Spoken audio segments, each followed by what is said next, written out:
Hello, my name is Kason Smith, and I'll be looking at two of the elite schools of the United Kingdom, Oxford and Cambridge, the oldest universities in the English-speaking world and two of the oldest surviving ancient institutions.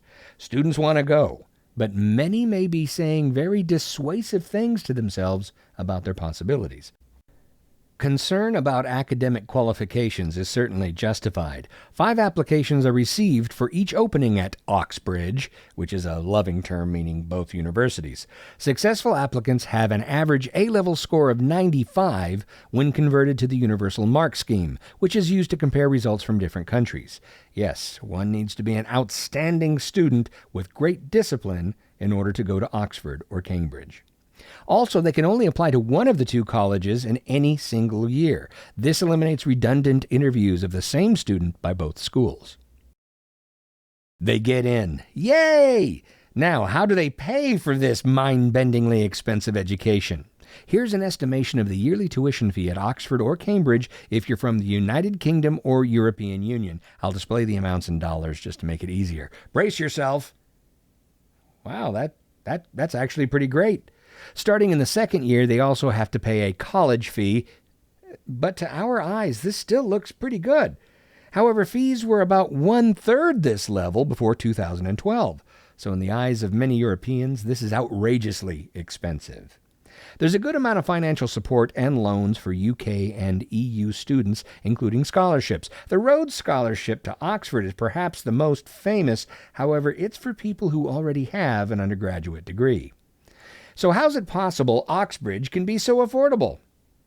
It's because they're public universities, unlike the elite private schools in the U.S. That $14,000 figure is generally the same for most universities in the U.K. As you might guess, overseas students, like you and me, get charged a higher amount. Ouch! So maybe just go to Harvard or Yale, huh? Think again. When you include room, board, and books, Oxbridge still wins, added to which the UK bachelor's degree is a 3-year program. American students can often be better off going to Oxbridge than an American university, even with a student loan. And there's a whole continent of multicultural experiences just a Channel ride away, which will make them far more globally competent people by the end of their studies. To demonstrate how affordable elite UK institutions have been for a long time, I present you with something completely different. The impact of Monty Python's Flying Circus in popular culture is massive. The creators of The Simpsons, South Park, and Austin Powers, among many, many others, cite the troupe as a major influence. There's even a word in the dictionary about them. One of the reasons they're influential is because, well, they're smart. 2 graduating from Oxford, 3 from Cambridge, despite all coming from working-class backgrounds. The late Graham Chapman received a medical degree from Cambridge. Do you think his parents, who were having trouble buying him new shoes when he was growing up, paid for this? Nope. He went to public university. Eric Idle was abandoned by his mother at an orphanage school when he was only 7. He had nobody to pay for his stint at Cambridge. The government subsidized most of it. It's a similar story for Oxford alum Terry Jones, who is from Wales, a people the English conquered by 1287. This demonstrates a long-held tradition of elite UK colleges, inviting people from around the world to study or read with them. A benevolent gesture, or smart foreign policy, immersing future world leaders in English culture, then using that relationship to their advantage.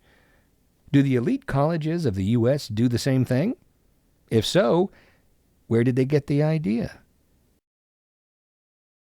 The Welsh Python also has some advice if the peer pressure of going to an elite university is getting to you. I found it a bit daunting, I think. I'm sort of like saying hello to people, really, and, you'd say hello to somebody and just rush past. And it was also daunting because you thought, Oxford, my God, everybody's going so bright, they're going to be so much cleverer than me. And then you gradually realise it's all an illusion, that nobody's cleverer than anybody else, really. UK and EU students have very little to lose, so it's far easier for them to shoot for the stars as far as their education is concerned.